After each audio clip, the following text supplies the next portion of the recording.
example, the brain is trying to interpret Good morning, visual everyone. information. It's using all the... How's everybody today?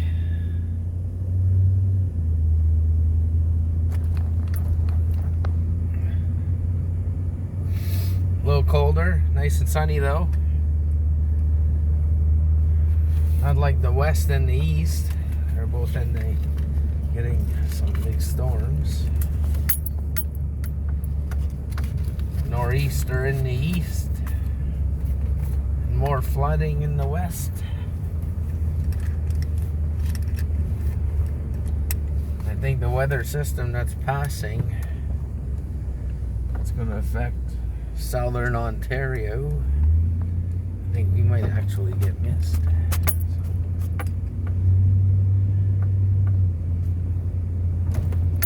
I might be in a good spot here.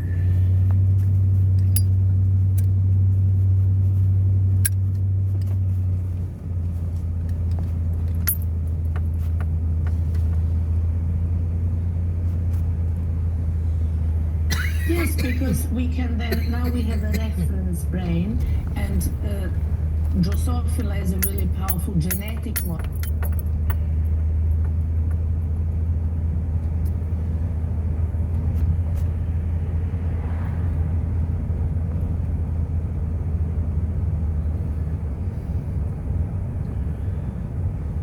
Feels a little cold right now though. We're chilly.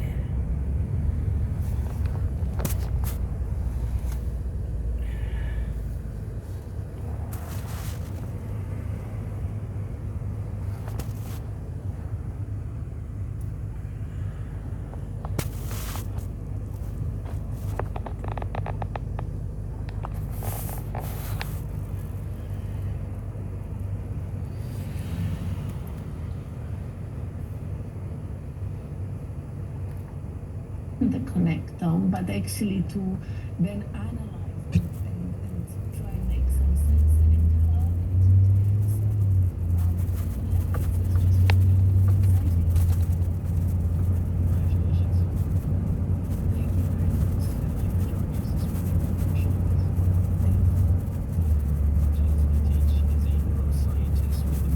Research Council's Laboratory of Molecular Biology at the University of Cambridge in England.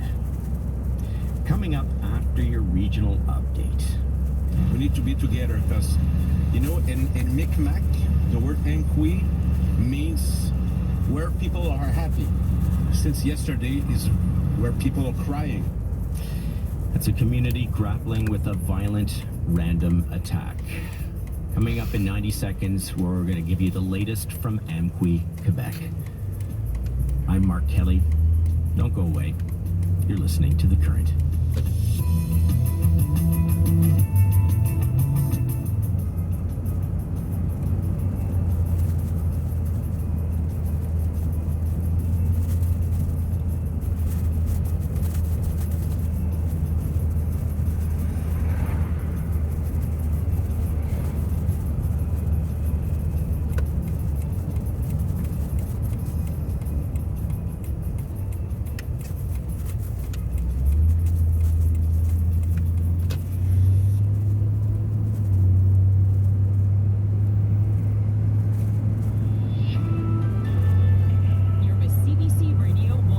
Northeastern Ontario. With the latest from the Sudbury Newsroom, I'm Martha Dillman.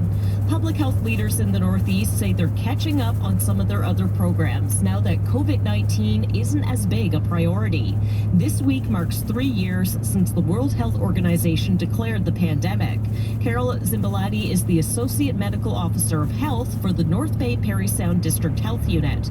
She says COVID-19 is still considered a pandemic, even though it has started behaving more like an endemic virus. She says public health wants to focus on making vulnerable people more resilient, but it needs reliable funds to work toward new programs. Some of the priorities for that health unit include mental health and dental care for people most in need.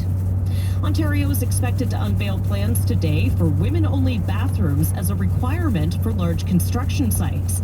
Labour Minister Monty McNaughton is set to announce proposed changes to rules about bathrooms on construction sites, which would also make them cleaner and safer. Gas is in the 154.5. skilled trades with stories about deplorable bathroom conditions. Taking a look at the forecast in the Northeast, today a mix of sun and cloud for most areas. The James Bay coast will get snow, highs between -3 and +4 degrees.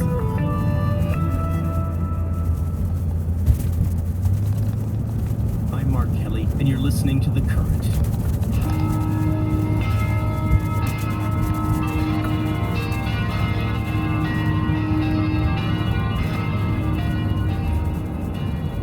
Every day this week at 3:10 in the afternoon, this is the sound you'll hear in Amqui, Quebec.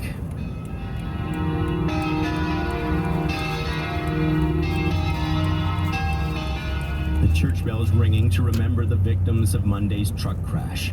It was 3:10 in the afternoon that a truck barreled off the road in downtown Amqui, killing 2 people, injuring 9 others.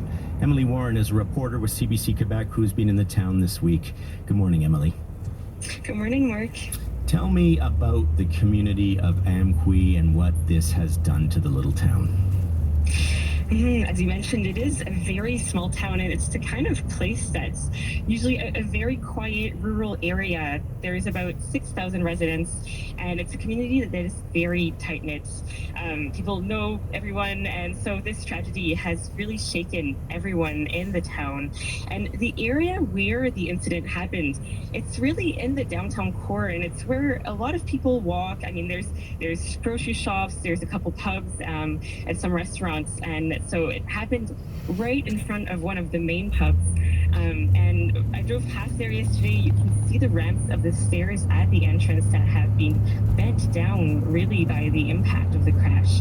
And just walking around, you can hear people talking about what happened in the stores or on the streets. So it really has been a huge shock for everyone here. And for the people who were there, who saw this, what do we know about what happened? What are you hearing?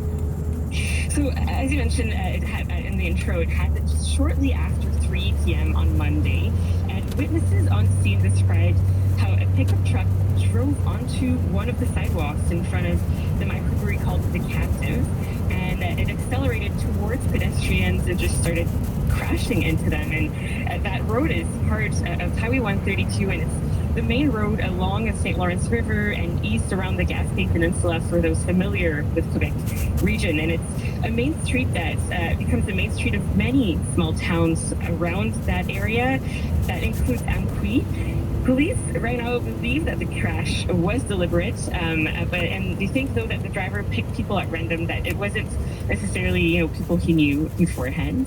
And we know that 2 men have died, and since then also 9 people that were injured, including some children, and those people were hospitalized. And out of those people who were hospitalized, 6 of them had to be flown to Quebec City that same night for further treatment. Yeah, I was reading how one witness described the event, saying the driver made no attempt to brake or avert the pedestrians. So what can you tell us about the people who were killed? So there are 2 men. The first one, Gérald Charret, was 65, and the second one, Jean Lafrenière, was 73. And they, as everybody else, was just walking on the sidewalk when the crash happened. And the community tells me they were well known in town and very well loved. And I met with a man called Daniel Thériault, who had known both of them for 30 years. All the people in Amqui, they know this man, and we see often take a walk on the boulevard, and it's difficult to speak of them.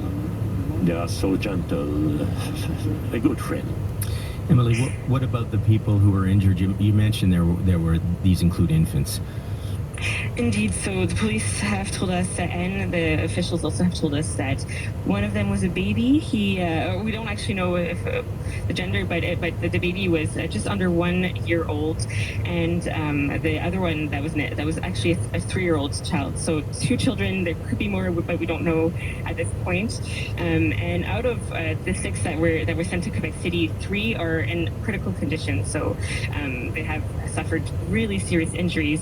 They're all being treated treated at the moment, and the 6 others that were not critically injured, they're expected to survive, and they're still in the care of the hospitals. So out of those victims, we met a man who knew 5 of them. His name is Denis Lacombe. He's also a resident in Amqui, and it was his former brother and sister-in-law and their grandchildren that were all hospitalized, and those the grandchildren were those that baby and that 3-year-old. And Lacombe says he doesn't understand how anyone could do this. Je peux pas concevoir que quelqu'un qui est au volant d'un véhicule automobile décide aujourd'hui pour demain d'emprunter un trottoir puis de voir qu'il y a un monsieur avec une madame puis des petits-enfants dans une poussette qui se promènent, qui ont du plaisir, puis de dire, moi, je mets fin à ça. So here Lacombe is saying that, you know, he cannot conceive that someone be... Very terrible what's happened to that community. That's too bad. Oh, a lot of other strange things happening everywhere. Anyways, you always gotta be on the lookout for things, I guess. Always be aware and be careful and watch things. Have a great day, everybody, and I'll see you guys later. Take care.